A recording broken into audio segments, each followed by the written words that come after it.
Mi columna se llama Esta guerra es también nuestra. Y dice así: hay tragedias que se resisten a desaparecer de la pantalla de noticias y renuevan su actualidad. Todos sabemos que el 27 de junio un misil ruso estalló en un concurrido restaurante popular de Kramatorsk, Ucrania, centro habitual de familias, periodistas internacionales y personas que por alguna razón se acercaban a las acciones entre Rusia y Ucrania. En el amplio público de comensales estaban 3 colombianos: la corresponsal Catalina Gómez, el escritor y periodista Héctor Abad y el promotor de paz Sergio Jaramillo. Los acompañaban la novelista ucraniana Victoria Amelina, que en enero asistió al Festival Gay de Cartagena. Todos habían acudido horas antes de la Feria del Libro de Kiev, un acto de reafirmación internacional en este país acosado por su indeseable vecino. El misil destruyó el local y disparó una nube de esquirlas letales. 60 personas sufrieron heridas y 13 murieron, entre ellas 2 gemelas y Victoria Melina. Nuestros 3 compatriotas resultaron milagrosamente ilesos. La prensa occidental condenó indignada este acto de terrorismo que prohíben de manera expresa las leyes internacionales.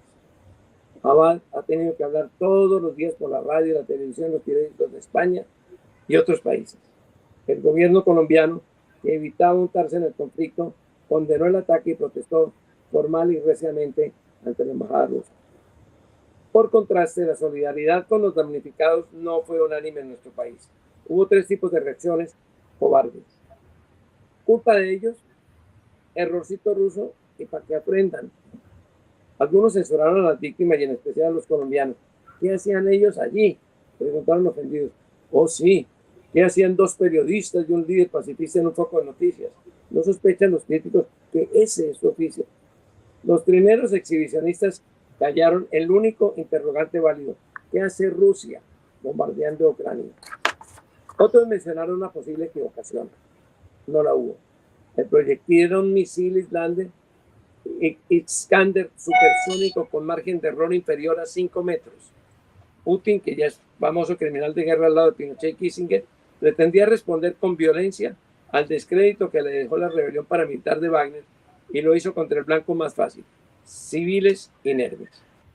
Un eslabón infame de esta cadena de insolidaridad fue la embajada rusa en Bogotá, con aquel chistecito vil de desaconsejar a los colombianos, cito comillas, degustar platos de cocina ucraniana durante la guerra. Resultó peor, sin embargo, el comentario de un alto mando ruso, el general Andrei Kartapolov, quien felicitó a los autores del atentado y adornó su presentación diciendo: mi viejo corazón militar goza al ver los cuerpos enterrados de esos muchachos con tatuajes y emblemas. El que no entienda que en la franja de Ucrania se está jugando la suerte del mundo es un ignorante, un orate o un enemigo de la realidad. A Hitler tardaron en atajarlo y por poco instauraron una dictadura planetaria. Aún así, hay quienes opinan que el de Ucrania es un problema ajeno y lejano que no merece nuestra atención. No calculan que ya estamos metidos en esta lucha de perfiles mundiales donde un país agresor, Rusia, se dedica a arrasar y destruir a otro más pobre y pequeño que, sin embargo, le da lecciones diarias de valor y dignidad. La belicosa Moscú y las medidas occidentales para combatirla nos aplican a todos. Según el Banco Mundial, la conflagración, cito entre comillas, ensombrece las perspectivas de recuperación económica postpandémica a las economías emergentes, la nuestra, por ejemplo. Todos pagamos los altos precios de la comida, de los insumos agrícolas, de la energía, la inestabilidad de las divisas, las rigurosas medidas bancarias, las secuelas de la guerra.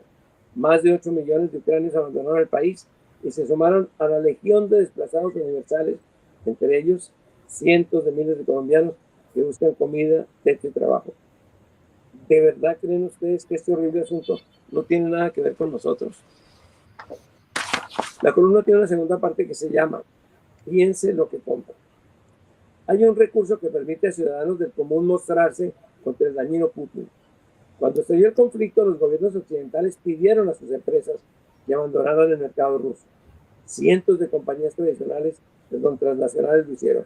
Adidas, H&M, Ikea, Nestlé, Nike, Mastercard, Visa, Coca-Cola, McDonald's, Burger King, Starbucks, Apple, Google, Michelin, Siemens, Nissan, Ericsson, IBM, Microsoft, Sony Nokia, Marriott, en fin, American Airlines, Delta, United Airlines y muchísimas más.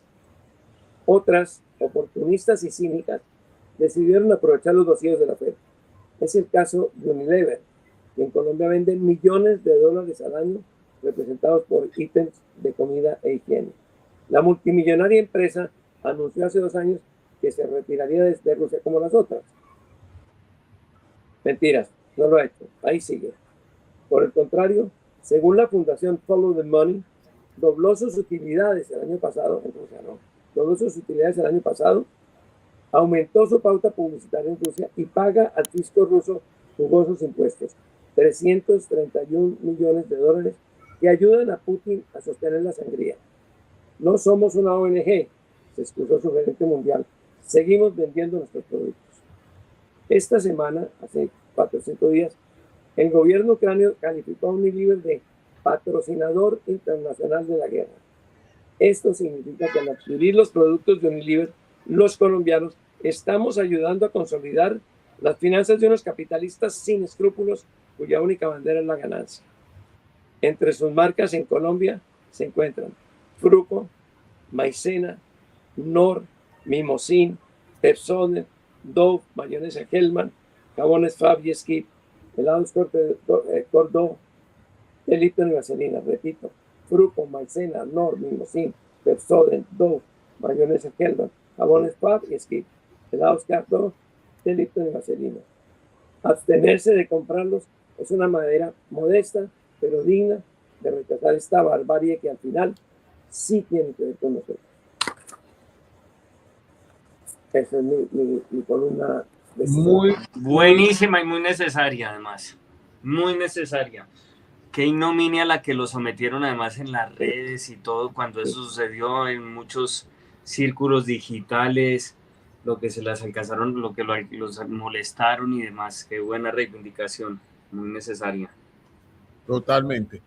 Bueno, Laura, usted decía que ha sufrido en el pasado por cuenta de sus investigaciones persecuciones, amenazas, interceptación ilegal de sus comunicaciones, robos que aparentemente son robos comunes, pero detrás de lo cual está apropiarse de la información que usted ha logrado. Quisiera que nos contara un poco cómo han sido esos eventos.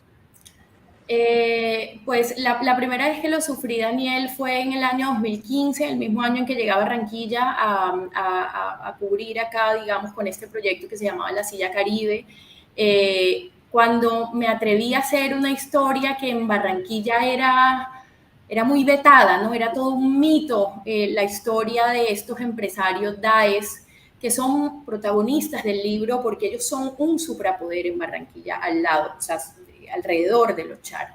Ellos en estos años de hegemonía charista se han convertido en los contratistas con más número de contratos y con más monto de contratación, ¿no? Esa concentración de contratos que hay en Barranquilla, ellos son grandes protagonistas.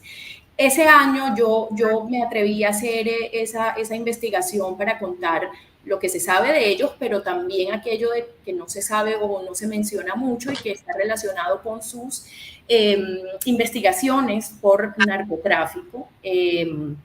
Haciendo esta investigación pasaron cosas muy llamativas, por decirlo menos, para mí.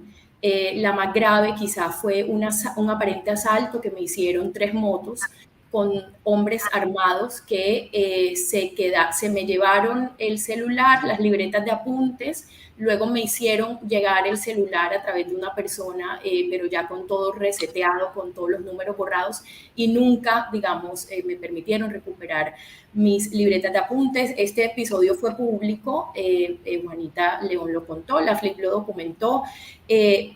Yo nunca, digamos, se puso una denuncia en la fiscalía, nunca se ha podido establecer la verdad alrededor de este episodio. Yo hoy no puedo decir quién estuvo detrás de este episodio, pero sí en el marco de qué investigación estuvo este episodio.